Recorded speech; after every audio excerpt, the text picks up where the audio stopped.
வணக்கம். சனி பெயர்ச்சி பலன்களை பற்றி பார்ப்போம்.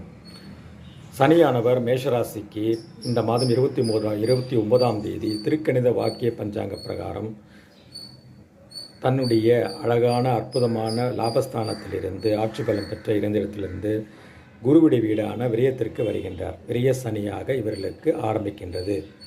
ஆகவே இதுநாள் வரைக்கும் நீங்கள் வேகமாக போயிட்டு இருந்தீங்க. இனிமேல் கொஞ்சம் ஸ்பீட் பிரேக்கு அதிகமாக இருக்கும். அடுத்த 2.5 வருடங்கள் விரயங்கள் அதிகமாக நடக்கும். நேர விரயம், கால விரயம், பொருள் விரயம். ஆனாலும் பொருள் வந்து கொண்டே இருக்கும். ஸ்பெக்குலேஷன் என்று சொல்லுவோமே, பணப்புழக்கம் உங்களிடம் அதிகமாகவே காணப்படும். உங்கள் பணம் இல்லைனா கூட வேறு யாராவோட பணம் கூட உங்கள்கிட்ட வந்து அழகாக கையில் புழங்கிட்டு போயிட்டே இருக்கும். ஆனால் இது இப்படியே இருக்கும், நிரந்தரமாக இப்படியே இருக்கும் என்று இல்லை. இது 2027 அவர் ஜென்மத்தில் வரும்போது மேஷராசிக்குள்ளே வந்து நீச்சமடையும் போது எல்லாவற்றையும் ஃப்ரீஸ் பண்ணுவார், முடக்கி விடுவார்.